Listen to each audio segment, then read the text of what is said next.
प्रश्नोत्तरी। गुरुवर नमोस्तु। दिवंगत हुए परिजन के साथ मरणोपरांत कैसा संबंध होता है? उपादान दृष्टि से देखा जाए तो तुम्हारा वो कोई था ही नहीं। उपादान दृष्टि में कोई किसी का संबंध ही नहीं होता। तुम्हारे अंदर जो तुमने पूर्व में ऐसा उपादान के माना था कि इतना ही संयोग था, तो आप ये क्यों नहीं मानते कि आपने पूर्व में उपादान में ऐसा खोटा कर्म किया था कि उससे बैर लिया था? कर्म सिद्धांत की तरफ से जब देखोगे और चरणान योग की दृष्टि से देखोगे तो आपने एक ऐसा खोटा कर्म किया था जब तक कोई व्यक्ति तुम्हारे लिए वो निमित्त बनाना दुख देने में।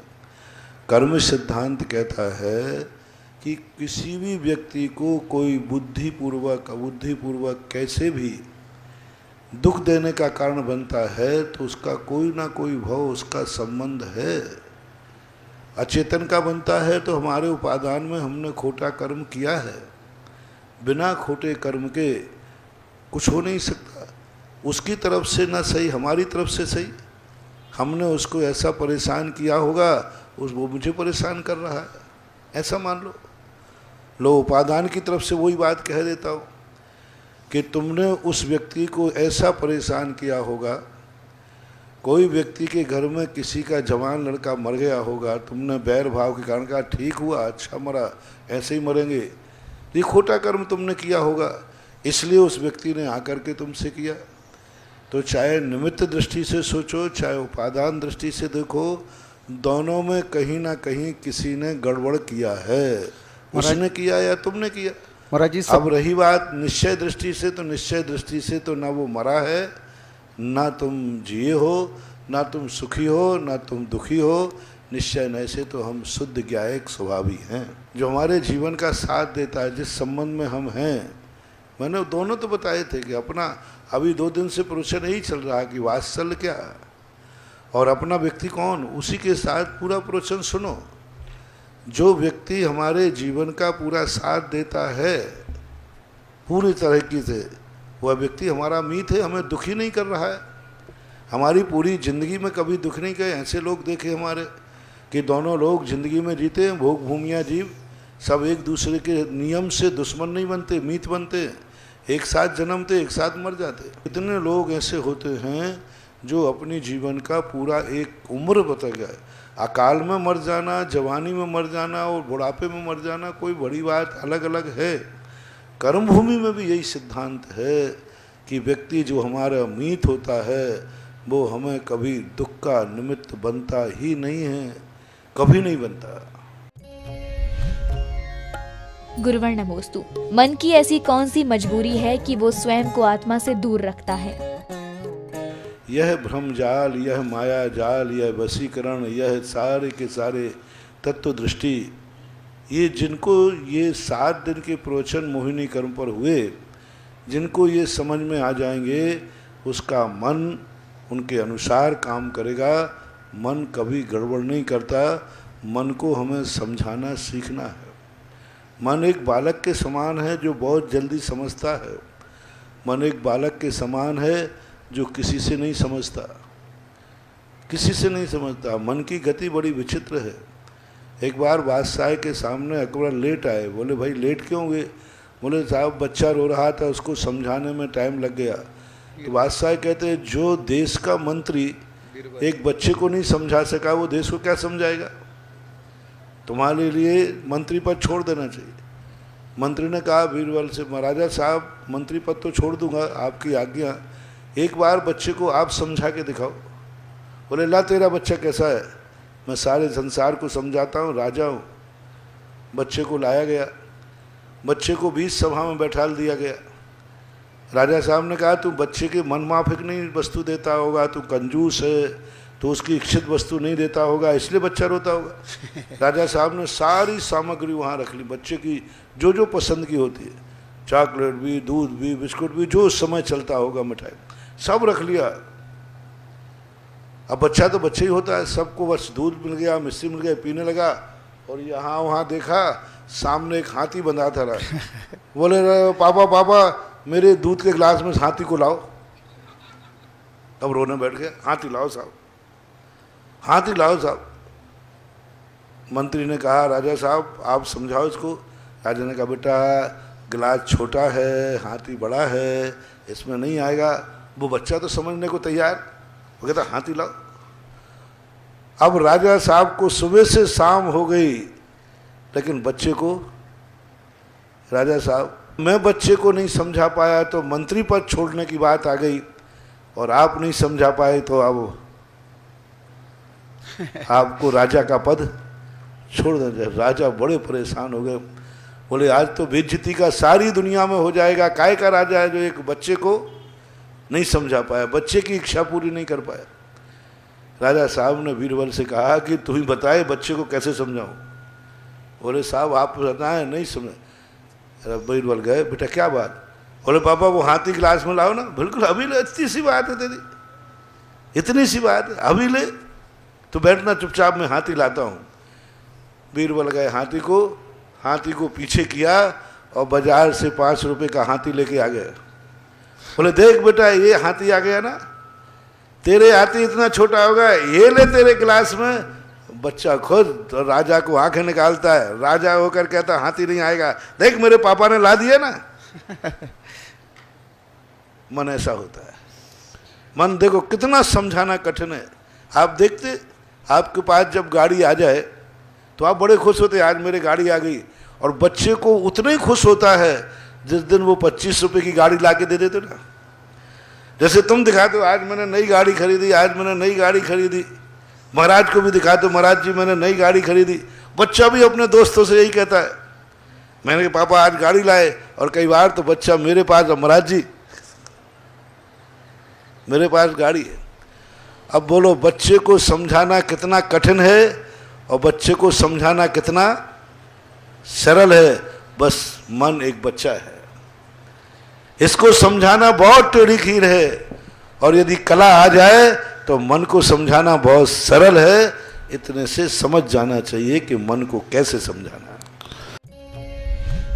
गुरुवर नमोस्तु। प्रसव काल के बाद 45 दिन मंदिर नहीं जा सकता, तो क्या उस समय में बच्चे को नमोकार मंत्र सुनाया जा सकता है? जो भी तुम्हारे लिए आता है मौखाग्र कंठस्थ, वो सब सुनाओ ना, सुनाना ही चाहिए। पहले दिन ही बच्चे का जन्म देखकर जैसे ही तुम्हें होश आवे, बच्चे की तरफ आंख उठे, तुरंत ही मुंह से नमोकार मंत्र बोलते हुए बहरे बच्चे की प्रथम दृष्टि से देखना चाहिए। नमोकार मंत्र पढ़ने में कोई बाधा नहीं है, जपने में बाधा है। माँ जो तुरंत बच्चे को जन्म दिया है वो तुरंत पवित्रो वा सुस्तो दुस्तो वा ध्यायेत पंच नमस्कारम सब पाप प्रणश्यते। जहाँ जहाँ मौत आ सकती है, जहाँ जहाँ संकट आ सकता है, वहाँ वहाँ नमोकार मंत्र का स्मरण और उच्चारण किया जा सकता। शर्त है जाप नहीं करना, जाप अनुष्ठान है। अनुष्ठान के समय अनुष्ठान शुद्धि पूर्वक होता है, लेकिन भगवान का स्मरण किसी भी अवस्था में पवित्र हुआ कहा ही गया है। इसलिए बच्चों के अशुद्धि में होते हैं ना 45 दिन तक, उस समय आपको कोई पूजा पाठ बंद नहीं करना चाहिए। बस द्रव्य चढ़ाना बंद कर दो, स्वाहा बोलना बंद कर दो। आपके मंदिर में पूजन का नियम है, आप बराबर उसी अशुद्ध दशा में, सूतक की दशा में पूरा विनय पाठ से लेकर के आखिरी तक पढ़िए, पढ़ने में कोई बाधा नहीं है। स्वाहा के स्थान पर नमः बोलिए, भक्तांबर याद है तो भक्तांबर पढ़िए। दूसरे को, बाहर वालों को मत सुनाना, बच्चे तक सुनाना, नहीं तो तुम प्रोशन करने लग जाओ। हाँ, बच्चे को सुना दो और स्वयं पढ़ो, भक्तांबर पढ़ो। तत्वार सूत्र का पाठ याद है, 45 दिन तक आप स्मरण करो, चिंतन करो। क्या करोगे पड़े पड़े बिस्तर में? अशुद्धि में हो तो क्या हुआ? अशुद्धि में आपने जो अध्ययन किया है, जो कंठस्थ किया है, सारे विषयों को आप उस समय याद करना 45 दिन तक। जो आपके पूजन पाठ का समय है, उस अशुद्ध अवस्था में भी शांति से बैठ करके भक्तांबर पाठ पढ़ना, भाव पूजात्मक परिणति करना, बस अष्टद्रव्य आदि नहीं चढ़ाना। गुरुवर नमोस्तु। क्या मनुष्यों में जिन महिमा दर्शन से सम्यक दृष्टि प्राप्त करने की योग्यता नहीं है? जिन दर्शन दिया, हाँ, जिन बिंब दर्शन दिए, जिन बिंब दर्शन किया वहाँ जिन महिमा। क्योंकि मनुष्य जो है चूंकि इतना निमित्त ज्ञानी नहीं हो पाता है, और जिनको निमित्त ज्ञान होता है वे सम्यक दृष्टि हो जाते। मिथ्या दृष्टि जिनेंद्र भगवान की महिमा को नहीं समझ पाता, क्योंकि उसको समझ में ही नहीं आता प्रैक्टिकल के बिना। लेकिन जिन भगवान के दर्शन करने से, देखो इंद्रभूति के लिए महावीर स्वामी की महिमा सम्यक दर्शन नहीं करा पाई। सुन रखी थी कि महावीर स्वामी को केवल ज्ञान है, देवता आ रहे हैं, सब सुन रखा था, लेकिन सम्यक दर्शन नहीं हुआ। और जैसे भगवान का दर्शन किया, मानस्तंभ का दर्शन किया, सम्यक दर्शन हो गया। देवता लोग क्या करते हैं कि जिनेंद्र भगवान के वैभव को देखकर अवधि ज्ञान से जानते हैं कि सही यही है, इस प्रकार की परिणति है, तो उनका अवधि ज्ञान उनका सहयोग करता है। अवधि ज्ञान से सम्यक दर्शन नहीं होता, अवधि ज्ञान उनका सहयोग करता है। तो जिन महिमा के वैभव को वो साक्षात पंचकर्णाक देखते हैं। ये रत्न वृष्टि क्यों हो रही है यहाँ पर, इस बालक का मेरू पर अभिषेक क्यों हो रहा है। सौधर्म इंद्र जैसा व्यक्ति एक बालक के जन्म पर उसको नहाने के लिए तो एक अलग क्वालिटी के जो निम्न लोग होते वे तैनात किए जाते हैं, और ये बालक ने ऐसा क्या पुण्य किया कि सबसे संसार का सबसे ऊंचा व्यक्ति, उच्च गोत्री, उसको नहाने के लिए जा रहा है। आप लोगों को यहाँ जो बच्चा पैदा होता है, उस बच्चे को अच्छे लोग नहाते हैं कि वो अलग क्वालिटी होती है? अलग क्वालिटी होती है, वो उन्हीं प्रकार के नहाते, सब लोग नहीं छूते बच्चे को। और एक तीर्थंकर बालक ऐसा है कि संसार का सबसे पवित्र भवतारी उच्च गोत्री, वह आकर भगवान को ले जाकर के नहा रहा है, और वो भी पांडुकशिला पर, जहाँ अकृत्रिम चैत्यालय है। अरे दुनिया के बालकों को तो मंदिर नहीं ले जाया जाता, मंदिर के पास नहीं ले जाते, और इस बालक ने ऐसा क्या बालक किया कि ये जन्मा हुआ वो भी सौधर्मेंद्र छायक सम्यक दृष्टि, और पांडुक वन में लेके आ गया। चारों तरफ वहाँ कृत्रिम चैत्यालय बने हुए। ये क्या बात है, क्यों ऐसा हो रहा है? ऐसी महिमा को वो अपने अवधि ज्ञान का सपोर्ट लेकर के जानते हैं, और उनको सम्यक दर्शन हो जाता है। ये सारे निमित्त मनुष्य को नहीं मिल पाते, और उस गहराई तक वो नहीं जा पाता है। इसलिए मिथ्यक्ति कर रहे हो। जो आपके परिणाम जागे हैं कि मेरा नंदीश्वर द्वीप में इस भाव में मैं स्थापना निक्षेप से कर लूँगा, कल ऐसा पुण्य का बंद हो गया, शर्त है तुम्हारे अंदर एक आनंद उछलना चाहिए। मैं सदा कहता हूँ, क्रिया में धर्म नहीं है, मुनि बनने में कोई कल्याण नहीं है, व्रत पूजा करने में कोई कल्याण नहीं है, रात्रि भोजन त्याग करने में कोई कल्याण नहीं है। सबसे बड़ा कल्याण है, इसको पाने के बाद तुम्हें कैसा लग रहा है मन। क्योंकि हमारे यहाँ ये कहा गया है, वंदे तद्गुण लब्धे। हम जिसकी प्रशंसा करते हैं, हम जिसके लिए समर्पित होते हैं, जिसके लिए हम अपना सब सुख लुटा देते हैं, जिसके लिए हम अपने पुण्य में भागीदार बना लेते हैं, समझ लेना तुम्हारा भविष्य वही है। कल जैसे नंदीश्वर द्वीप का तुम शिलान्यास करोगे, और तुम्हारी श्रद्धा हो गई कि ये मेरे भाग्य देखो कि मैं आज नंदीश्वर द्वीप का शिलान्यास कर रहा हूँ, उस समय कर्म तुम्हें ऐसा बनेगा कि नंदीश्वर द्वीप के प्रति इसकी इतनी लगन कि नंदीश्वर द्वीप 8वां द्वीप है, और वहां तक नहीं जा पाया तो उसकी मूर्ति बना ली, उसकी स्थापना कर ली।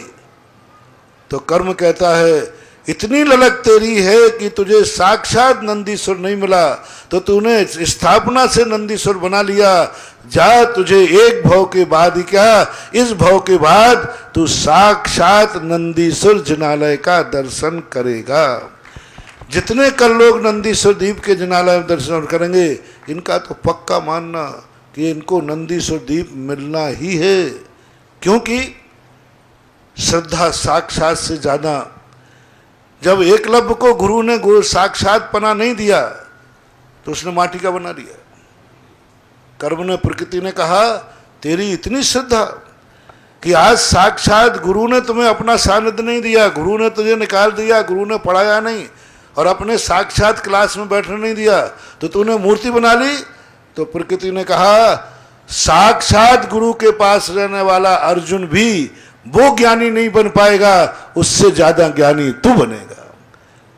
और फिर देखो गुरु को, द्रोणाचार्य को, एकलव्य द्रोणाचार्य के पास नहीं गया, द्रोणाचार्य एकलव्य के पास गए। कल जो तुम नंदीश्वर द्वीप के प्रति अपनी श्रद्धा की अभिव्यक्ति आने में पुण्य नहीं है, लेकिन जैसे तुम मंदिर आए तो तुम्हें कैसा लगा, अवभाग्य मेरो ये है पुण्य।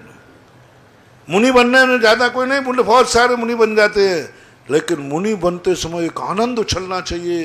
हे भगवान, मैंने कितने पुण्य किए जन्म जन्म से, जो इस पंचम काल में भी मुझे मुनि बनने का भाव आया, और भाव ही नहीं आया, मुनि पद मिल गया। जो आनंद उछलता है, ये आनंद है कल्याणकारी। तो दान देने से कोई मतलब निकलने वाला नहीं है। दान देते समय जो आनंद, जो तुम शिलान्यास करते समय कहोगे भगवान इस समय दुनिया में मेरे से बराबर पुण्यात्मा कौन है। मैंने कितने लोग कहते हैं कि मनुष्य नंदीश्वर द्वीप नहीं जा सकता, तो सम्यक दृष्टि कहता है ज्ञानी, क्या बोला, मनुष्य नंदीश्वर द्वीप नहीं जा सकता। मेरे में तो बोधम है कि मनुष्य भली नंदीश्वर द्वीप नहीं जाए, लेकिन नंदीश्वर द्वीप यहां आ सकता है। मैं नंदीश्वर द्वीप नहीं जा सकता, लेकिन नंदीश्वर द्वीप यहाँ आ सकता है। एकलव्य कहता है कि मैं गुरु के पास नहीं जा सकता, लेकिन गुरु को यहां बुला के रहूंगा। यही तो श्रावक ने कहा कि मैं श्रावक पर्याय से मोक्ष नहीं जा सकता, लेकिन मैं मोक्ष बैठे हुए भगवान को अपने मंदिर में बुला सकता हूं। तो कल ऐसा हौसला तुम्हें आ गया, भले मैं नंदीश्वर नहीं जा सकता हूं, लेकिन मेरे पैसे में, मेरी कमाई में, मेरे पुण्य में इतनी दम है कि मैं नंदीश्वर को ज्ञानोदय में बुला करके और वंदना करूंगा। और एक दिन में नंदीश्वर, वो नंदीश्वर तो देवों को बनाने का मौका नहीं मिला है, ये नंदीश्वर तो मैं खुद बना करके और दर्शन करूंगा। ऐसा भाव आ जाए तो समझ लेना तुम्हें एक दिन उन नंदीश्वर द्वीप का दर्शन साक्षात होगा। गुरुवर नमोस्तु। बहुत से परिवारों में कलेश और अशांति रहती है, तो इसका कारण क्या पूर्व भव के कर्म ही होते हैं? बहुत सारे जन्म जन्म के बैरी एक घर में पैदा हो जाते हैं, तो एक दूसरे लड़ते हैं, मरते हैं, दुखी देते हैं। नरकों में क्या है, जहाँ परिवार में एक होकर के आपसी में राग द्वेष लड़ मर रहे हैं, समझ लेना पूर्व भाव के बैरी आखिर इकट्ठे हुए हैं एक दूसरे बदला लेने के लिए। शास्त्रों में वर्णन है कि नरकों में सारे बैरी एक साथ एक बिल में उत्पन्न हो जाते, सारे बैरी छट करके, जितने जितने एक दूसरे से बैर होता है वे एक बिल में पैदा हो जाते हैं और जिंदगी भर लड़ते मरते रहते। ऐसा ही जो कम बैरी होते, ज़्यादा बैरी हो तो नरक मिलता, जो कम बैरी होते हैं वे मनुष्य बन जाते हैं, एक घर में रहते हैं और सब आपसी में दिन भर लड़ते रहते हैं। सास बहू बैरन हैं जो दोनों बहू की, तो वे लड़ती रहती हैं। नरकों में यही व्यवस्था है, तिरंशों में भी यही व्यवस्था है कि जहाँ बैरी होते हैं वही वन में वो जन्म जाएगा। वर्तमान युग में ऐसी घटनाएं भरी पड़ी हैं, वो व्यक्ति का बैर था तो वो भी वहीं जन्मा, और उसका बैर था वो भी वहीं जना, और दोनों ने एक दूसरे को देख करके बैर भाव जाग गया, वो भी वहीं जन्मा जहाँ पर उसका बैरी जन्मा था, बैर भाव बन गया। वो अपने आप ऐसी अवस्था बन जाती है। तो ये सब जिन घरों में कलह होती है, एक दूसरे से झगड़े होते हैं, ये सब पूर्व भाव के बैरी हैं, जो उस बैर कर्म ने इनको एक घर में पैदा करके कहा लड़ो मरो चलते रहो जिंदगी भर।